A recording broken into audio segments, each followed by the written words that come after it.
سلام دوستان عزیزم، به یکی دیگه از ویدیوهای خوشمزه کانال خودتون خوش اومدین. امروز بعد از ماه‌ها در خدمت شما عزیزان هستم و مهمون خونه هاتون هستم با یک آموزش دیگه و یک غذای خوشمزه و متفاوت، مرغ پرتقالی، که البته این ویدیو رو چند ماه پیش که فصل پرتقال بود و پرتقال فراوون بود گرفته بودم، ولی به خاطر شرایط موجود نشده بود که زودتر براتون این ویدیو رو آپلود کنم. امیدوارم شما عزیزان بتونیم پرتقال تهیه کنیم و کنار هم این غذای خوشمزه رو درست کنیم. ممنون میشم که تا انتها همراه هم باشیم. در ابتدا مواد لازم رو بهتون میگم. چند تا تیکه مرغ احتیاج داریم، آلوی زرد، قیسی، زعفران و پرتقال، آب پرتقال و پوست پرتقال رو احتیاج داریم. به خاطر اینکه این غذا سیر و پیاز نداره، به خاطر همین در ابتدا با یه مقدار نمک، فلفل و زعفران مرغ‌ها رو حسابی ماساژ میدیم و برای چند ساعت میذاریم توی یخچال بمونه که بوی ذوقش کاملا گرفته بشه. ببینید حسابی با زعفران دم کرده و نمک و فلفل من مرغ‌ها رو ماساژ میدم. یه مقدار دیگه بازم مجدد به زعفران اضافه میکنم تا کاملا بوش گرفته بشه. روش رو یه نایلون میکشیم و چند ساعت توی یخچال میذاریم. تو این فاصله خلال پرتقالمون رو میایم آماده میکنیم. پرتقال ها رو سعی میکنیم خیلی نازک پوست بگیریم. به این صورت میتونین از پوستگیر هم استفاده کنین. پرتقال ها رو پوست میگیریم، سعی کنین که پوست پرتقال رو خیلی نازک بگیرین و پوسته سفیدش که باعث تلخیش میشه رو کاملا سعی کنین ازش جدا کنین. به این شکل ببینین این پوستای سفید رو کاملا ازش جدا کنین که خلال پرتقالتون تلخ نشه و سعی کنین برشاتون خیلی نازک باشه. برش ها رو خیلی نازک بزنین. حالا در ادامه بهتون نشون میدم که اون یک مقدار تلخیش هم چجوری کاملا ازش جدا کنین.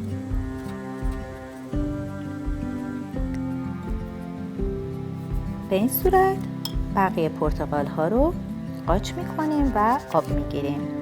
حدود 1 لیوان ما آب پرتقال احتیاج داریم. این پرتقال خونی بود و سعی میکنیم که از پرتقال های خونی استفاده نکنیم. شاید الان پرتقال کم باشه چون فصلش نیست. با آب پرتقال هم میتونین این غذای خوشمزه رو درست کنین. این غذا برای اون دسته از عزیزانی که سیر و پیاز دوست ندارن خیلی گزینه خوبیه و پیشنهاد میکنم که حتما درست کنین چون فوق العاده خوشمزه است. به این صورت 1 لیوان آب پرتقال داریم.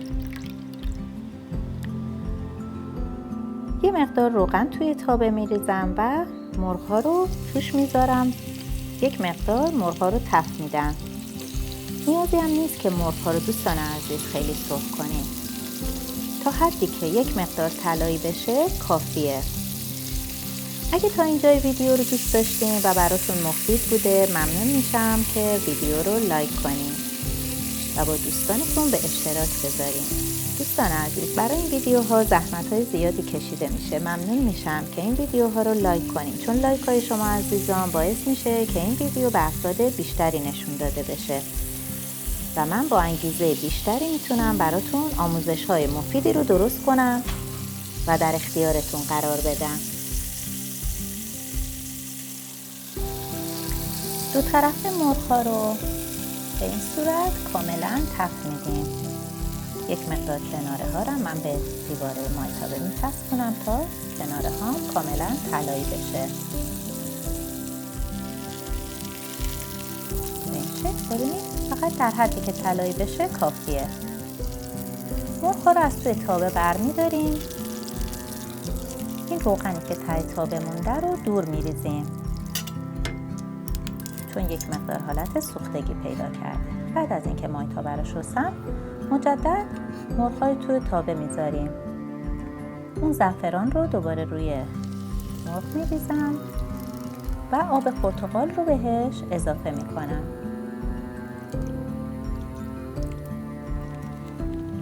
حرارت رو یک مقدار بالا میبریم که به جوش بیاد و آلوهای زردمون رو و قیسیمون رو هم بهش اضافه میکنیم. سعی کنیم حتما از آلوهای زرد استفاده کنیم که رنگ مرغتون تیره نشه و اجازه میدیم تا کم کم اون آب پرتقال تبخیر بشه و مرغ‌ها پخته بشه همراه آلوها و مزه آلو با آب پرتقال به خورد مرغ بره و یه مزه خیلی لذیذ و خوشمزه رو پیدا میکنه.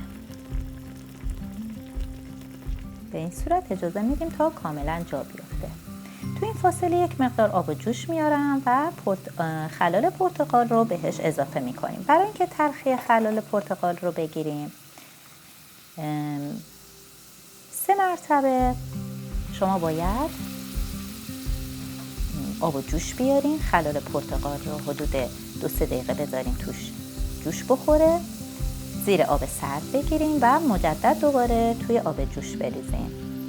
2 بار باید این کار بکنیم. برای مرحله سوم یک مقدار شکر بهش اضافه میکنیم و باز هم میذاریم 2-3 دقیقه توی آب حسابی جوش بخوره و توی آبکش میریزیم و فوراً روش آب سرد بعد بریزیم. بعد از اینکه 3 مرحله این کار رو تکرار کردیم یک مقدار روغن رو با کره با هم ذوب میکنیم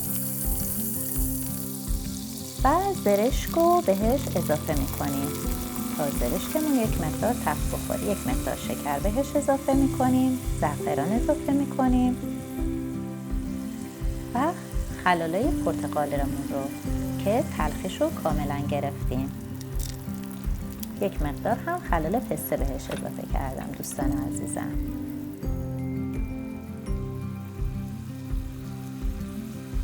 خلال پرتقال باعث میشه که این غذا خیلی لذیذتر و خوشمزه تر بشه.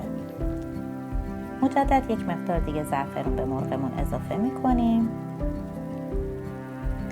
و یک مقدار هم کره دور تابه به این صورت میگردونم تا کاملا کره ذوب بشه و اجازه میدیم که آروم آروم این آب پرتقال تبخیر بشه و مرغمون حسابی جا بیفته و خوشمزه بشه.